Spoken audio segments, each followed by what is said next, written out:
Now, from your weather authority, meteorologist Cody Bailey.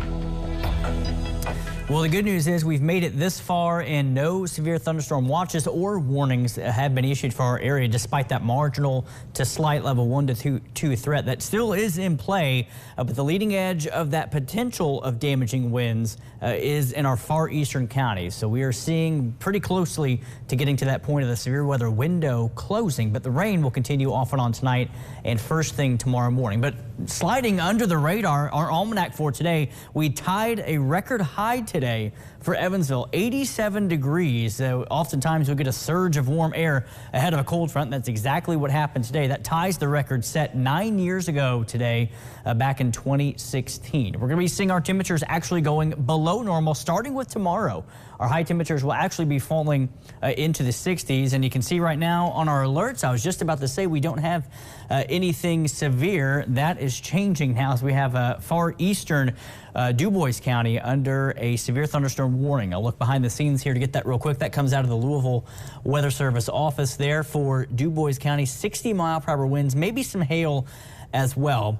This does not include the cities of Jasper or Huntingburg or Holland. It looks like it's far eastern DuBois County. This will go until 12:15 a.m. Eastern, of course. That is our eastern time zone there. And these storms are booking it pretty quickly. These are moving to the east-northeast at about 55 miles per hour. We'll go to Doppler radar. You saw those gray area or the brown area. That is a wind advisory for our eastern counties tomorrow. That's behind this cold front. We're going to be seeing chilly and very windy conditions for tomorrow. Gusts 30 to maybe even 40 miles per hour. You couple that with temperatures tomorrow in the 60s. We're going to be feels like temperatures in the upper 40s to lower 50s. But you see that flashing yellow polygon, that is that severe thunderstorm warning just in the far eastern portion there, really the eastern third of DuBois County. And I mentioned we were close to that severe weather window closing.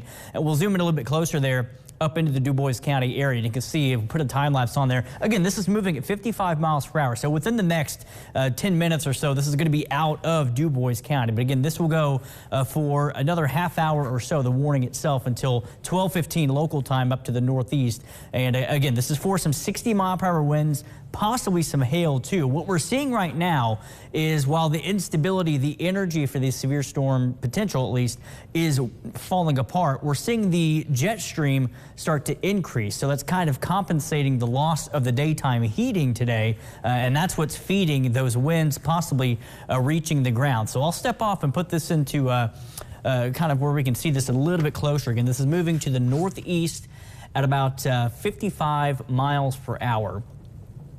So we'll try to zoom in a little bit closer here. You can see, again, the polygon does not include Jasper or Huntingburg. It's really more for the bird's eye close to the Ferdinand area. And again, we're going to move this up just a little bit, then we'll get back to your forecast here, because we do have a pretty chilly 7-day forecast to talk about. But there we can get a little bit closer, far eastern DuBois County. Again, and this is almost out of here on the Crawford-Orange County line. So this will be out of the tri-state here momentarily. And as we look out towards the east and southeast, we can see some more non-severe storms. But again, anywhere along that leading edge, basically just east of Owensboro, getting close to the Hallsville area, Patesville, down to the Hartford and Greenville area. It's that leading edge that has the potential for some gusty 50 to possibly 60-mile-per-hour wind gusts. So again, that's the only warning we have, but already the leading edge of that gust front getting close to exiting DuBois County. And here's how things look on the Owensboro Riverfront right now. You can start to see the rain still falling. It looks like maybe have taken a little bit of a power hit there, a little glitchy view from our tower camera there, our Kate Foppel Ford tower camera. The rain still falling but letting off. But look at this temperature difference behind. This is not the actual front, but the rain-cooled air. 66 for Evansville, still 76 though in Beaver Dam. We're going to be seeing these showers and storms continuing, again, more so the next couple of hours. I think it'll be out of the tri-state. Then we have this wraparound moisture to the southwest, or to the west-northwest, rather, of the tri-state. That's going to be giving us a pretty soggy, dreary, chilly start to our day tomorrow. Again, that slight risk still in place for western Kentucky. I think that will be lifted here momentarily. But once we get this out of here, we'll see the showers diminishing by midday tomorrow, and then we turn chilly and very windy. Highs tomorrow, 60 to 65. We're staying in the 60s to near 70 for the first part of the week, and then we take another dip into the mid-60s by the middle part of the week, and then back into the low 60s with a few showers possible Friday, possibly into early Saturday as well, with another round of cooler air heading our way for next weekend. Emily.